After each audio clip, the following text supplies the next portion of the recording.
waxaan rajaynaa in la heli doono Hakim Ziyech kulanka ee Arsenal oo loo bixi doono 26 December iyo maalmahaas 2 maalin 3 maalin kadib waxaa la ciyaari doonaa another big game waa Manchester City marka Hakim Ziyech waxaan jeclaan lahaa in la helo waxaan saadaali doonaa 6 kooxood ee Premier League ugu sarreyso ama la qiimeeyo horyaalka u dagaalanta waa Arsenal, Tottenham, Chelsea, Man United, Man City iyo Champions Liverpool.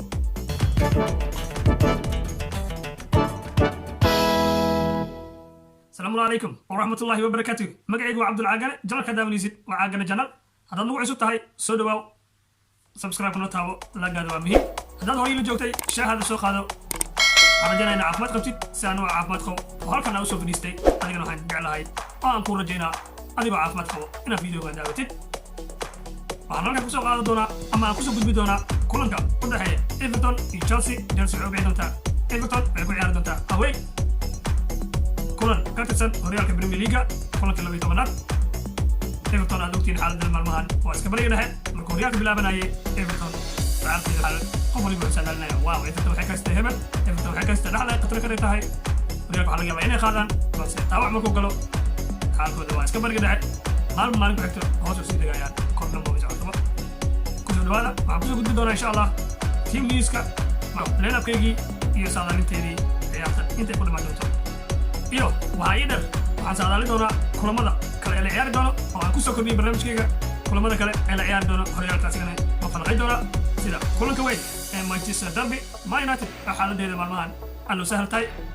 marba mar ku fayso marna dhacayso aad ogtihiin Champions League ina kab loogu soo saaro Man United bye bye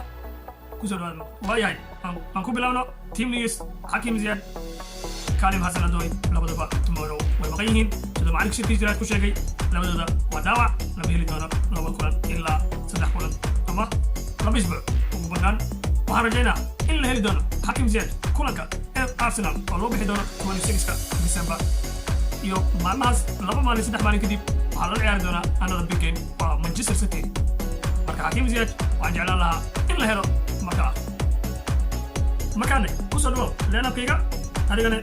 commentigaadi la wadaag line-upka iyo cidda jeclaaleed in laga soo dhigo line-up goalkeeperka waa Edouard Mendy saad wadogtiin kulankii hadda u dambeeyey Champions League gurigiisa jiray wuu iska nastay goalkeeperka waa naadiga meesha hadda xaaladda uu marayo waa ninka ka dambeeyo aan isdhihi karnaa ama ku lug leh in ay kalaabka heerka maanta gaarsiiyo waa Edouard Mendy Radbanga waa James ama difaac midig waayo asagana Champions League ma ciyaarin Azpilicueta ayaa ciyaaray Champions League bixidana waxaan soo geliyey Ben Chilwell asagana kulankii hadda Emerson ciyaaray asagana wuu nastay waa diyaar difaaca dhexe waxaan dhigay Zuma and Thiago Silva labadooda Champions League ayagana way nasteen waxaan dhigi karnaaba back four balas goalkeeperka Chelsea waa iska nasteen waxay diyaar u yihiin kulankan inay ka qayb qaataan weliba shaqo xoogan ay qabtaan dhacda yaan soo wadaa N'Golo Kante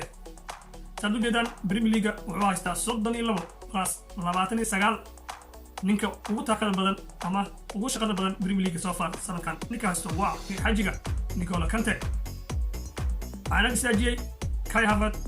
Champions League kulanka soo dhaafay si fiican u ciyaaray kulamadii hore markuu ka soo laabtay COVID-19 halkiisu cusub ahaa bariga dhexe waa la bedelay markii dambeeto waxaan jeclahay inuu yahay 100% now oo soo gali doono tomorrow kadibna wacdaro dhigi doono sidii kulanka Burnley hadda xasuustid agtiisa waxaan istaajiyay oo ka garab ciyaarsiiyey Maysaman kulankii Champions League lama keenin wuu iska nastay waan ogahay akhyaar intiina badan waxaa jeceshiin inaan ku soo daro Kovacic wax badan oo kale ku ciyaaray waa laacib waa lama taabtaan balse saad wadogtihiin xaaladda maalmahan lagu jiro dhaawacyada iska badan yihiin hal rayna la manage gareeyo aniga ahaan saas soo qaatay lama soo socdo waa Wolves waa halis kale another game waa West Ham Derby London Aston Villa kadib Arsenal Man City marka hawsheena aad u badan tahay garabka midiga waxaan geeyey Captain America sida macallin ku sheegay waa fit train fiican oo dhameystiran uu qaatay garab kale tan waxaan geeyey Timo Werner oo aan jeclahay ama aan u rajaynayo tomorrow inuu gool dhaliyo shaqo fiican qabto si u soo laabato liidis waayo maalmahan liidiya ka tagtay ama goolkii si loo dhaliyo uu garanayahay goolkeeper kale ku dhacaysa kubadda walba tarbeeyo yaa sugaysaa ninka hore kasoo dhigi doono waa Olivier Giroud maalmaha ninkana shaafiyey ama Chelsea soo far ninka ay kala kacsan tahay maqaayada waa asaga kulankan kale marka fiirisi Everton difaacida dheer rag gadaal xiranayo waaye bas waxa loo baahan yahay striker badina hayo inta la saaro loo dhiibo ciyaalka yaacay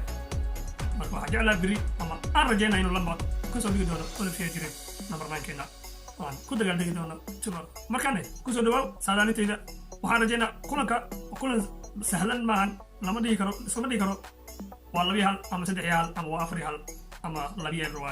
waayo kulan oo u baahan inta saadaalin good news ku haya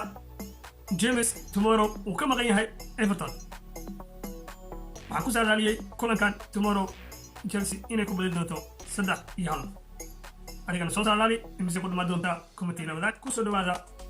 kulamada kale ee la ciyaari doono horyaalka Premier League waxaan saadaali doonaa 6 kooxood ee Premier League ugu sareyso ama la qiimeeyo horyaalka u dagaalanta waa Arsenal, Tottenham, Chelsea, Man United, Man City iyo Champions Liverpool markaan ku soo dhawaad saadaalintadii iyo kulamada xisaab badan ee dhici doono isbuucan kulanka ugu weyn ee isbuucan dhici doono waa derby Manchester United, Manchester City, Man United ay ogtahay xaaladeeda saan tahay maalmahan isgalgal tahay taageerayaasha Man United awal sidii ay ku leeyihiin mar walba gool naga hor maro oo soo arna ama soo laabna kan baaga sameeyna balse way ku dhacday kulankii Champions League still way sii taagan yihiin laba gool keenay oo soo laaba karnay balse waqtiga ku dhamaaday Man United xalina Champions League bye Europa League ay ku ognahay Arsenal ay kale bisas ka amirta sheega kale kulankan haddii aan ku saadaaliyo derby Manchester waxaan saadaaliyay Manchester City Man United inay ku dhamaan doonto 2-1 ay ku badi doonto Manchester City kulan kale xiga ee top 6 teamska ah waa Tottenham iyo Crystal Palace waxaan saadaaliyay ciyaartaas inay ku dhamaan doonto 1-1 kulan kale ee ku jiro top 6 ee aan saadaaliyay waa Arsenal iyo Burnley Arsenal iyo Burnley waxaan ku saadaaliyay inay ku dhamaan doonto 2-2 Liverpool waxay ku badi doontaa 3-1 iyo Chelsea waxay sheegay 3-1 ay ku badi doontaa Chelsea iskama saadaalin markaa fiirisid xaalad walba ay kala oo wax waliba ku sugan tahay iyo macalinka Arteta waa doctor Arsenal xaaladkiisa maalmaha ma fadhiyo waxaa laga yaabaa in shaqada laga ceeriyo iyo Man United macalinkeeda in asigana gudida qorta ka saaran tahay in asigana waxaa laga yaabaa inta la gaarin ciidada Christmaska in fawda lagu qabto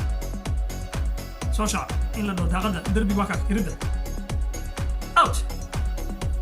marka adigana soo saadaali kooxda taageertay hoos igu qor insha Allah waxaan soo wadaagi doonaa am committee-gaadana waa soo qaadan doonaa adeeda kaaga mahadcelina daawashada videogan waqtigaada qaaliga leh waxaan ku leeyahay mahadsanid hay loobina subscribe la saartid laagaada aan committee-ga u baahannahay salaamu calaykum wa rahmatullaahi wa barakaatuh